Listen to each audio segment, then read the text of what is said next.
Bonjour tout le monde, Daniel Breton de Mobilité électrique Canada. Je suis dans la ville de Mexico avec Constantino Rodriguez de Waymo. Bonjour Constantino. Bonjour Daniel. Constantino qui parle espagnol, français, anglais.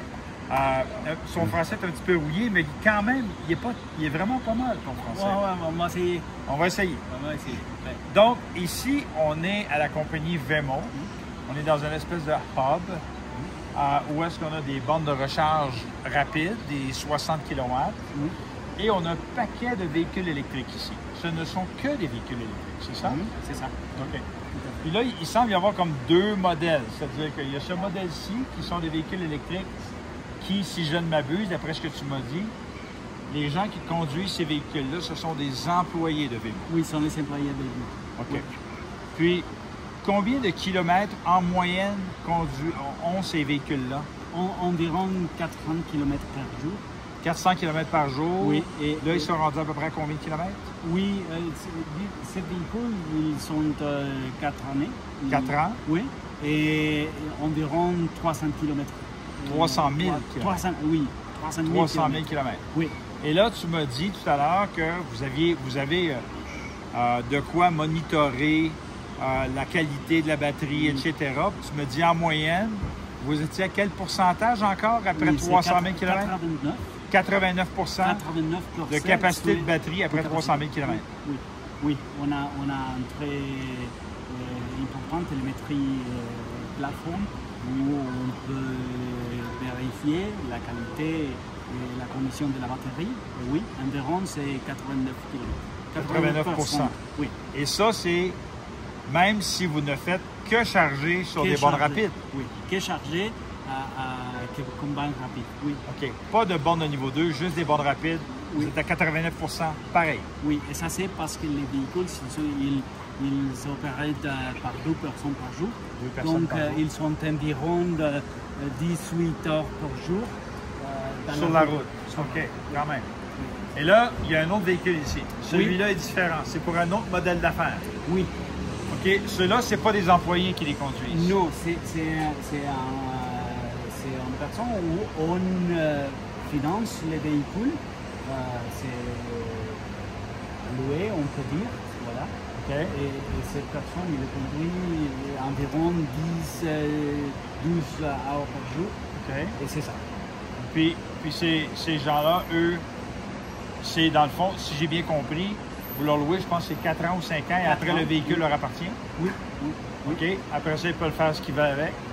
Oui, et tout est bon, il achète ou il a loué un second Véhicule? Et un troisième, et comme ça. Et donc, il devient un petit fleet manager avec une petite flotte de véhicules qui opèrent dans Ride-hailing.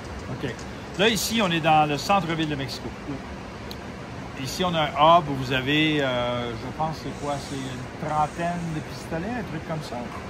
Je regarde les bornes, c'est des bornes doubles. 1, 2, 3, 4, 5, 6, 7, 18 bornes doubles. 18 bornes doubles avec 36. C'est ça, 36 pistolets. Donc, là, tu m'as dit que vous aviez d'autres sites à Mexico. Oui, on a 9. 9 sites? On a 9 sites. À peu près de cette grosseur-ci? Oui, mais non, pas vraiment. Ça, c'est les premiers qu'on a. Un des plus vieux? Oui. Et les plus nouveaux, il a 52 52? Chargeurs. 52 chargeurs, donc 104 pistolets. 104 pistolets de 130 kW. 130 kW. 130. 120? 130 kW. 130 kW. Yeah. OK. Puis là, vous dites, si tu es un employé, évidemment, tu ne payes pas pour la recharge parce que tu es un employé. Cette personne-là, elle a un rabais parce qu'elle loue le véhicule de chez vous. Un rabais, tu me disais, de 25 à peu près? Environ 20-25%. Puis là, tu disais, ça coûte combien la recharge rapide là-dessus? Oui, c'est 8 pesos par kilowatt. 8 pesos par kilowatt. Oui, par ça kilowatt. devient environ 50 centimes. 50 centimes par kilowatt. OK. Parfait. Votre flotte de véhicules, vous avez combien de véhicules? Oui, c'est dans 7 véhicules de celui-ci qui sont opérés par notre employé. Ils sont 630. 630 véhicules électriques? Oui, 630. Et dans 7 véhicules, c'est environ 600 électriques. Oui. Donc 600 comme ça, 630 comme ça? Oui. OK, ça fait 1200 à peu près. Oui. OK, super intéressant. Oui. Puis là, est-ce que votre flotte va continuer à croître au fil des ans? Ah oui, bien sûr.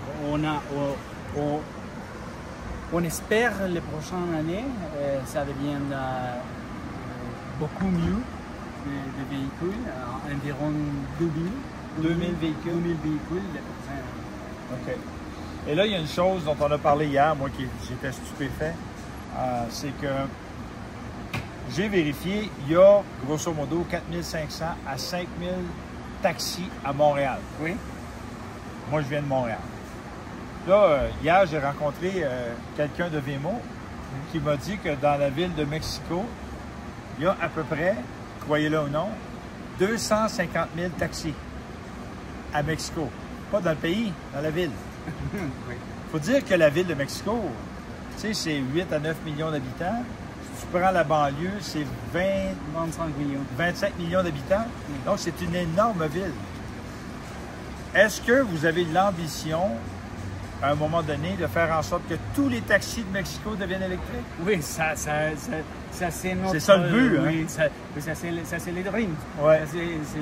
On espère que ça devienne comme ça. Et là, vous m'avez dit que vous avez testé plein de différents véhicules électriques différents.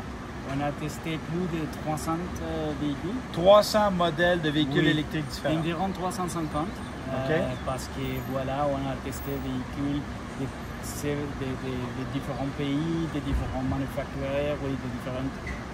Parce qu'on a envie de bien tester les véhicules avant de donner un véhicule pour un employé ou de donner un véhicule pour un alloué pour toutes les personnes. Parce qu'il y en a qui sont meilleurs que d'autres. C'est pas tous les véhicules électriques qui sont bons. Ils sont les mêmes. Ouais, exactement. Exactement. Écoute, c'est très impressionnant. Je te remercie beaucoup, mon Alain. cher. Merci beaucoup. C'était Daniel Breton avec Constantino Rodriguez à Mexico City. Merci beaucoup.